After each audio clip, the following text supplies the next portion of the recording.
Hello दोस्तों, इस video में हम लोग देखेंगे enum कमांड के बारे में। enum कमांड का यूज कैसे करते हैं और उससे हमें क्या क्या डिटेल्स मिल सकते हैं।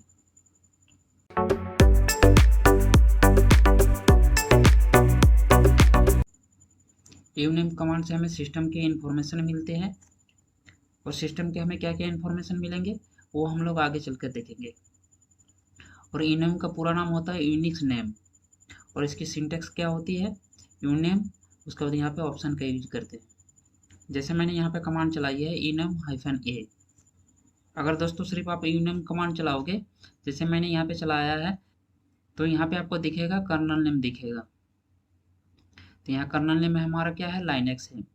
अगर आप कमांड चलाते हैं enum-a तो इस तरह का आपका आउटपुट आएगा। इसमें हमें क्या क्या डिटेल्स मिलते हैं, तो पहला हमें यहाँ पे दिख रहा है लाइनेक्स, ये हमारा कर्नल नेम हो गया। उसके बाद यहाँ पे आ रहा है node2। node2 हमारा क्या है, सिस्टम होस्ट नेम है। उसके बाद यहाँ से आप आउटपुट देख रहे हो यहाँ तक, ये हमारा कर्नल रिलीज है।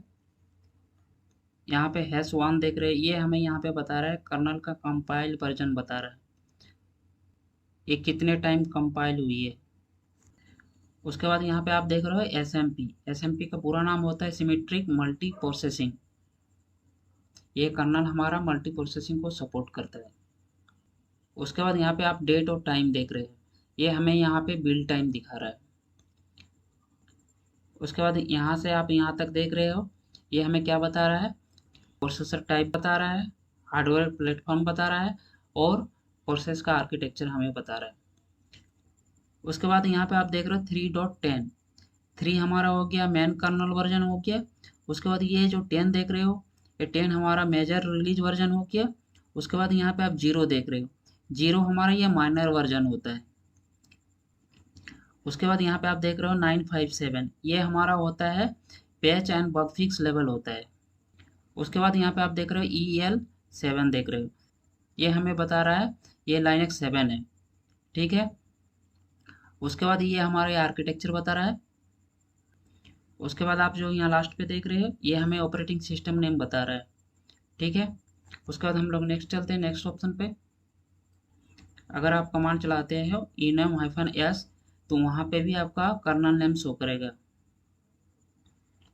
अगर आप कमांड चलाते हैं enum-n तो वहाँ पे आपका सिस्टम का होस्ट नेम आपको शो करेगा। जैसे मैंने यहाँ पे कमांड चलाया है enum-n तो यहाँ पे हमारा होस्ट नेम शो कर गया। अगर आप कमांड चलाते हैं enum-r तो यहाँ पे कर्नल रिलीज वर्जन दिखाएगा। जैसे मैंने यहाँ पे चलाया है कमांड, तो ये हमारे यहाँ पे कर्नल रिलीज वर्जन दिखा दिया। अगर आप कमांड चलाते हैं enum-p तो वहाँ पे प्रोसेसर टाइप दिखाएगा। अगर आप कमांड चलाते हैं enum-o तो वहाँ पे आपको ऑपरेटिंग सिस्टम नेम दिखाएगा। जैसे मैंने यहाँ पे कमांड चलाया है enum-o तो यहाँ पे हमें ऑपरेटिंग सिस्टम टाइप दिखा दिया है। अगर आप कमांड चलाते हैं enum-m तो वहाँ पे मशीन का हार्डवेयर नेम दिखाएगा। ये सारे ऑप्शन का आउटपुट मैं अभी एक बार में दिखा दूंगा। उसके बाद दोस्तों मैंने ये स्क्रिप्ट बनाया है, इसमें मैंने सारे ऑप्शन का यूज किया हुआ है और कौन से ऑप्शन से हमें क्या डिटेल्स मिल सकते हैं आप यहाँ पे देख सकते हैं। मैं अभी आपको चला के दिखा दे रहा हूँ। अब दोस्तों मैं यहाँ पे आपको बता देता हूँ कि कौन से ऑप्शन से हमें क्या क्या डिटेल्स मिल सकते हैं। तो मैं स्क्रिप्ट चला देता हूँ। तो ये देखिए एस से हमें क्या मिला, यहाँ पे कर्नल नेम मिल गया, यहाँ पे होस्ट नेम मिल गया हमें, ठीक है। एम से हमें यहाँ पे मिल गया डिटेल्स, आर से भी डिटेल्स मिल गया हमें, और यहाँ वी से ये हमें वर्जन बता रहा है, ये कंपाइल वर्जन है। उसके बाद यहाँ प्रोसेसर टाइप बता दिया, ठीक है। यहाँ पे ये आई से भी बता दिया हमें डिटेल्स, ये आई से भी हमें डिटेल्स बता दिया, ये ओ से भी हमें यहाँ पे डिटेल्स बता दिया, ठीक है। दोस्तों अगर इस वीडियो से आपने कुछ सीखा होगा तो हमारे चैनल को लाइक कीजिए, सब्सक्राइब कीजिए।